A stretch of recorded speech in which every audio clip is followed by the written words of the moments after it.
welcome to That's Fantastic. My name is Paul Morrison and we're getting to know False Pretences by Eric Chappell. I'm interviewing Blake, who's playing the role of Victor. Hey Paul. Thank you for being here today.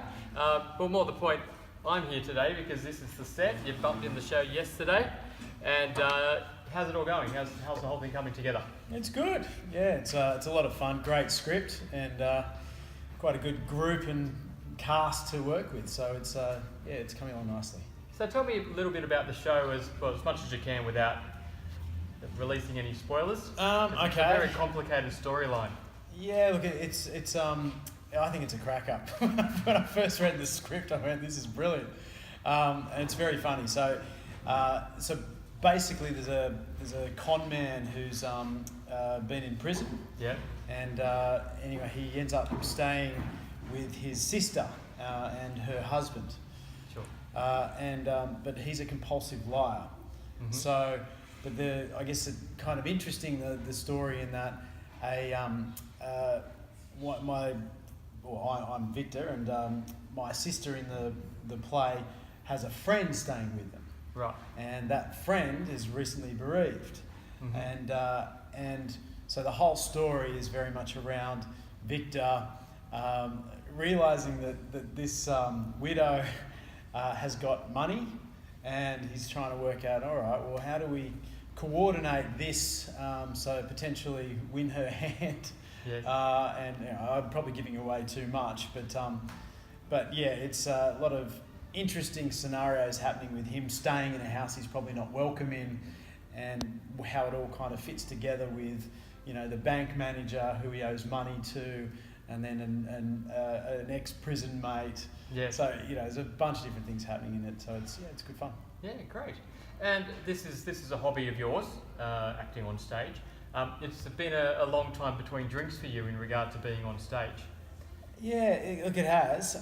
It's interesting. I mean, I did Sydney Short and Sweet this year, mm-hmm. which I have. So as my kind of little intro back into acting, and that was a bit of fun. And the last time I was actually on this stage was when we did A Few Good Men. Yes. And that would have been roughly 20 years ago, I think. Yeah. And that was a great fun. It was a really fun performance then. It's one of those things. I've always loved acting, and it's nice to, I guess, get back into it, and with such a great script and great cast. So it should come together nicely, we hope. Yeah, the role of Victor does take control of the toing and froing of all the characters within this particular show, along with Greg, the real estate agent who's the husband of your sister. Yeah.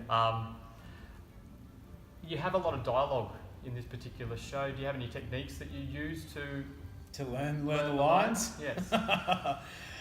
It's funny when I remember reading the script and then when I got asked to play the role of Victor, I thought that's an awful lot of lines to remember.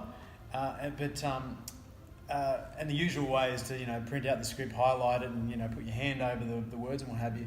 So obviously that was part of it. Mm-hmm. But the other thing I did was there's an app called Line Learner. Okay. Right. And I looked at a few different apps because I figured there's got to be something that helps you learn lines, and an app, and Line Learner.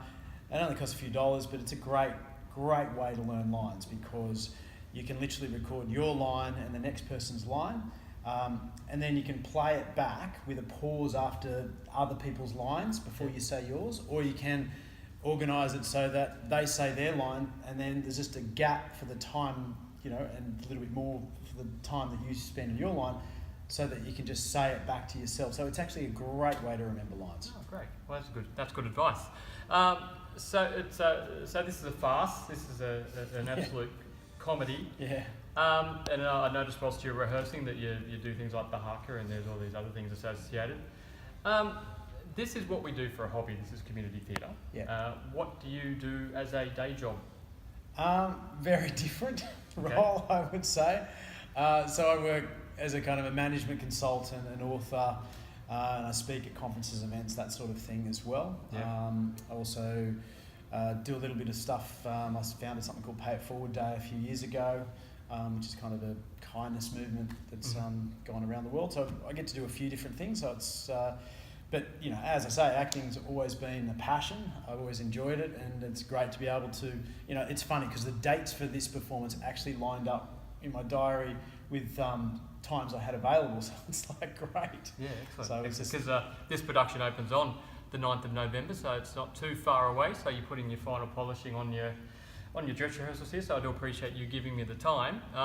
The storyline evolves around a diamond. Yes. The most expensive diamond in the world is called the Cullinan.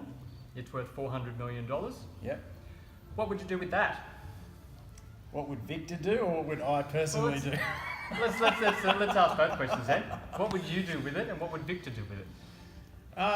Well, okay, so Victor the character, if he had that much money, no doubt he would be probably on yachts and travelling the world and making up the next scheme to probably be, you know, US president. Who knows? Like he would just be doing all kinds of different things. Me personally, if I hadn't happened to get something like that,